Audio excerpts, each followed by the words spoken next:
si kasta oo uu shayddaanku kugu qurxiyo camalka xun waxaa qofka muslimka ah looga baahan yahay inuu ka toobad keeno oo uu Ilaahay subxaanahu wa tacaala u soo noqdo sida saxaabigii weynaa ee Abu Mixjan al-Thaqafi ee ka mid ahaa asxaabtii nabigeena Muhammad sallallahu alayhi wasallam.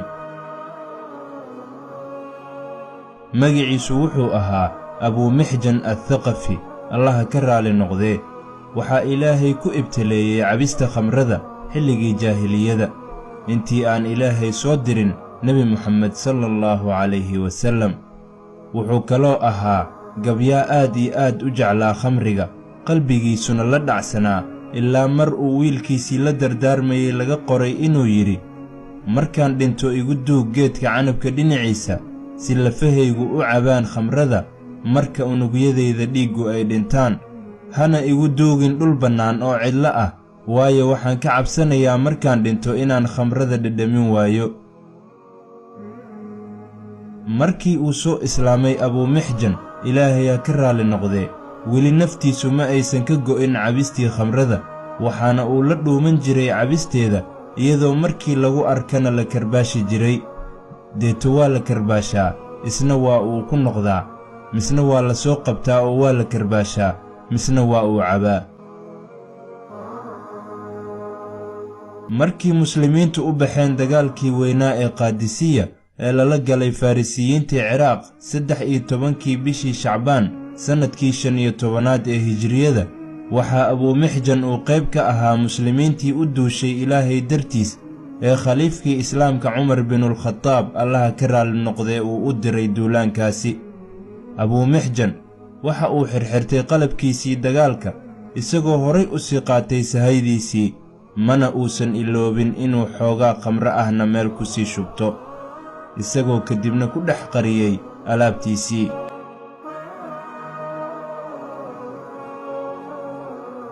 inkastoo saxaabigana jaliilka ah maandooriyahaasi laga kari waayey, haddana waxa uu ahaa nin marka dagaal ay noqoto aan xaggiisa cadow ka soo gelin oo dagaalyahan geesi ah. waana sababtaasi middii Cumar bin al-Khattab, allaha ka raali noqdee, uusan uga reebin jihaadkaasi. boqorkii Rustum ee Farisiyiinta xukumayey waxa uu dalbaday inuu la kulmo hoggaamiyihii muslimiinta Sacad bin Abi Waqaas, allaha ka raali noqdee, oo ahaa ninkii uu Cumar bin al-Khattab u xil saaray hoggaaminta ciidanka muslimiinta. waxaana markaa kadib bilowday in labada dhinac ee muslimiinta iyo gaaladu ay isku hub urursadaan. markii la tegay goobtii dagaalka, intii aysan labada ciidan foodda isdarin, waxaa la waayey Abu Mixjan, allaha ka raali noqdee, oo shayddaan uu waswaasiyey. waxaana uu ka fogaaday ciidankii uu la socday ee muslimiinta isagoo meel fog ku soo cabay khamrigiisii. laakiin markii uu ogaaday taliyihii muslimiinta Sacad bin Abi Waqaas, allaha ka raali noqdee, in Abu Mixjan radiyallahu canhu uu falkiisii khamri cabista ku noqday, aad iyo aad ayuu u carooday, waxaana uu ka reebay Abu Mixjan inuu ka qayb galo dagaalkaasi, isagoo silsilad addimada uga xiray ugana dhex tegay teendho yar. markii uu bilowday dagaalkii muslimiinta iyo gaalada oo Abu Mixjan uu maqlay danankii fardaha iyo qayladii halyeeyada, ayuu ishayn kari waayey, waxaana naftiisu ay u hilowday inuu Ilaahay dartii u shahiido oo uu dagaalkaasi ku dhinto isagoo u adeegaya diinta islaamka. waayo xitaa haddii uu ahaa mid khamri cabistiisa ku dheeraaday, haddana waxa uu ahaa saxaabi muslim ah oo jeclaa Nebi Muhammad sallallahu alayhi wasallam. Abu Mixjan ayaa ciil dartiis intuu ishayn kari waayey waxa uu tiriyey gabay isagoo yidhi, murugo waxaa kuugu filan in farduhu dhex galaan warmaha, aniguna halkan ku xirxirnaado. qalbiga ayaa i jabay inaan arko goobta dagaalka, iyadoo aysan jirin cid codkayga maqlaysa iyo cid i arkaysa toona. inaan goobjoog u ahaado islaamka oo gurmad iga dalbanaya, isla markaana aan u gurman karin islaamka kolkuu ii yeedho. waxaan ahaa mid maal iyo walaalo badan leh, way iga tageen anigoo keligay ah oo aan walaal haysan. kadib Abu Mixjan waxa uu ku qayliyey codkiisii ugu dheeraa ilaa ay soo milicsatay xaaskii hoggaamiyihii muslimiinta Sacad binu Abi Waqaas. markay u timid ayaa waxa uu ka dalbaday inay silsiladda ka furto si uu uga qayb galo dagaalkaasi, isagoo ku dhawaaqaya inuu toobad keenay.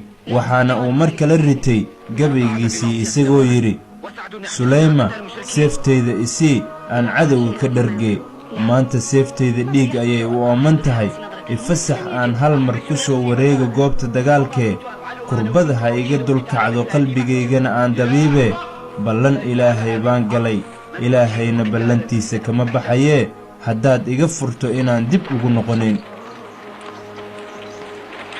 xaaskii Sacad binu Abi Waqaas allaha ka raali noqdee ayaa weyddiisay waxa uu doonayo Abumixjan, waxaana uu ku yidhi, ilaah baan kugu dhaariyey iga fur lugahan iga xihan faraska Sacad ee Balqaana isii. waan soo dagaalamayaa haddii ilaahay ii qoro inaan shahiido oo dagaalkaasi ku dhinto waa sidii aan doonayey. haddii aan nolol ku soo laabtana ballan ilaahay baan galay inaan soo noqonayo oo aad sidii aan u xirnaa aad ii xirayso. Abumixjan aad ayuu u baryey xaaskii Sacad binu Abi Waqaas ilaa markii dambe ay sii daysay oo ay silsiladdii ka furtay, iyadoo siisay faraskii Sacad binu Abi Waqaas ee lagu magacaabi jiray Balqaa. Abumixjan allaha ka raali noqdee waxa uu xirxirtay khamiis bireedkiisii, waxaana isagoo wejiga duubtay uu sidii libaaxii ugu booday faraskii dushiisa. kadibna waxa uu isagoo rajaynaya inuusan nolol uga soo noqon dagaalkaasi uu dhex jeexay cadowgii islaamka. muslimiintii oo cadaadis xoog la saarnaa ayaa waxaa u soo gurmaday dagaalyahan aysan garanaynin oo jihada bidix ka yimid. ciidankii gaaladana siduu seef ugu garaacayay uga baxay jihada midig, misna haddana ku soo laabtay oo jihada bidix uga baxay. muslimiintii oo yaaban ayaa ilaahay guushii siiyey. markii uu gabalkii dhacay ayaa Abumixjan allaha ka raali noqdee waxa uu ku laabtay halkii uu ku xirnaa, waxaana faraskii Balqaa uu ku xiray barteedii, isagiina waxa uu ku laabtay teendhadiisii. kadibna waxa uu iska xiray labada lugood.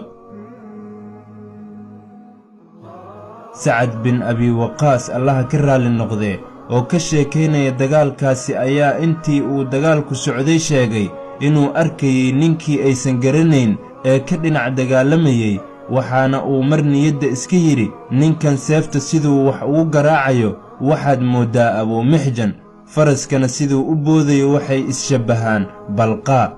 laakiin siday u dhici kartaa? waayo Abumixjan wuu xihan yahay, faraskii Balqaana xabsigan uga soo tegey. markii uu Sacad soo laabtay ayuu xaaskiisii weyddiiyey, aaway Abumixjan? waxay tidhi, teendhadaas ayuu ku jiraa, wuuna xihan yahay. faraskii Balqaana aaway? waa kaa isagana xaggaa ku xihan, ayay tidhi. kadib Sacad binu Abi Waqaas allaha ka raali noqdee waxa uu xaaskiisii uga sheekeeyey sidii uu dagaalkii u dhacay iyo ninkii la garan waayey ee sida ba'an u dagaalamayey guushana u horseeday muslimiinta, ilaa heer muslimiintu ay is yidhaahdaan, armuu ninku bini'aadam ahayne ee uu yahay malag alle idiin soo diray si uu garab idiin siiyo. waxaana uu geesigaasi ku tilmaamay inuu ahaa ninkii ugu dagaalka fiicnaa dhammaan muslimiintii goobtaasi ka dagaalantay.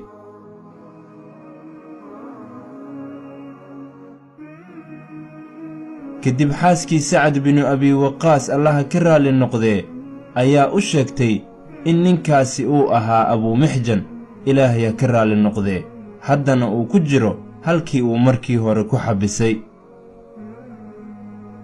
Sacad binu Abi Waqaas ayaa u yimid Abumixjan allaha ka raali noqdee, waxaana durbadiiba uu arkay faraskiisii Balqaa oo dhiig uu ka socdo, isagoo kadibna xariggii ka sii daayey Abumixjan athaqafi, ilaahay ha ka raali noqdee, waxaana uu ku yidhi, ilaah baan ku dhaartay inaan maalin dambe kuu jeedalayn doonin khamri dartiis. Abumixjan ayaa isna ku jawaabay, anigana ilaah baan ku dhaartaye inaan weligii dambe khamri cabi doonin.